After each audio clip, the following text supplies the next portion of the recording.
दावते इस्लामी school में ऐसा कौन सा राज है कि योगी सरकार की नींद उड़ गई है। यूपी पुलिस हेडक्वार्टर में बना ऑपरेशन चंदा। 1400 गुल्लक में आप भी देते हैं चंदा। योगी ने आधी रात बनाया प्लान, सुबह होते ही छापा, फिर मिले होश उड़ाने वाले सबूत।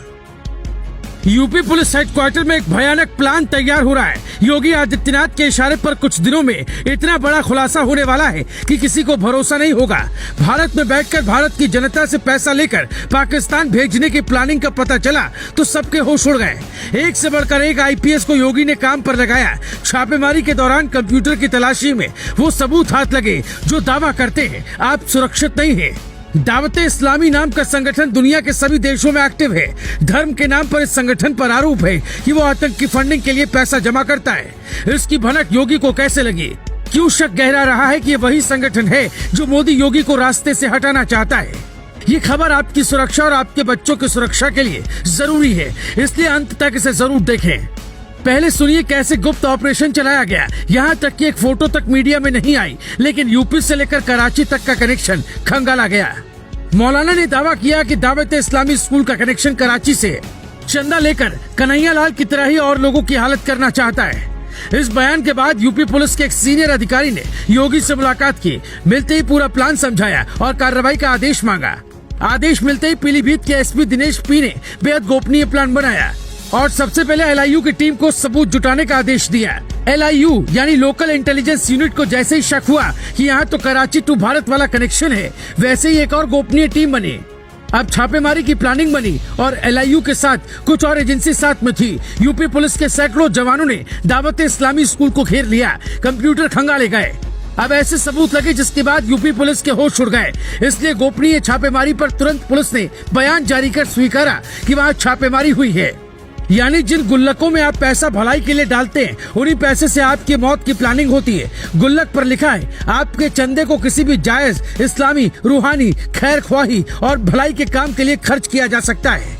ऐसे गुल्लक शहर में करीब 1400 रखे गए हैं। आप जानकर हैरान होंगे कि ये गुल्लक मंदिरों के आसपास भी रखा गया होगा।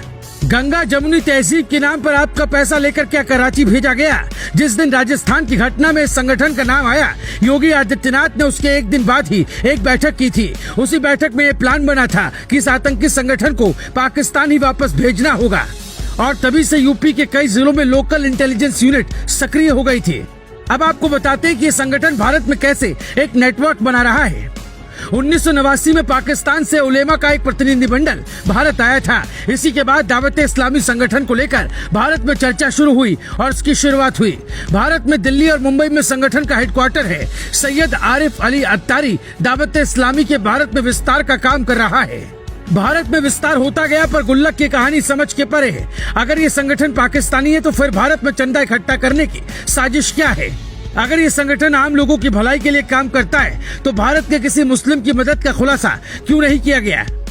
कन्हैया लाल के परिवार की मदद के लिए बीजेपी नेता कपिल मिश्रा ने कैंपेन चलाया। परिवार को 1 करोड़ मदद राशि भी दी, लेकिन दावते इस्लामी संगठन ने ऐसा क्यों नहीं किया? क्या साजिश और आतंक का कोई कनेक्शन है? योगी आदित्यनाथ खुद टेंशन में होंगे क्योंकि इतनी सख्ती के बाद भी यूपी में ही साजिश रची जा रही है तो मसला गंभीर है। अगर सबूत हाथ लगे तो फिर तय है जांच एटीएस के हवाले होगी और पीलीभीत ही नहीं बल्कि पूरा देश हिल जाएगा क्योंकि इसमें एनआईए भी जांच कर सकती है।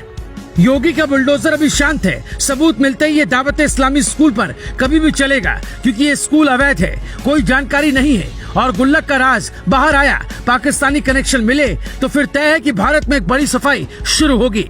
देश के भीतर बैठकर कौन लोग हैं जो हिंदुस्तान को टुकड़ों में बांटना चाहते हैं? बड़ी हैरानी की बात यह है कि अगर आज यूपी के सीएम योगी ना होते, कोई और होता तो क्या होता यह आपको भी पता है। आपको क्या लगता है इस संगठन के बारे में? आपकी क्या जानकारी? दर्शक हमें कमेंट में विस्तार से बता सकते हैं।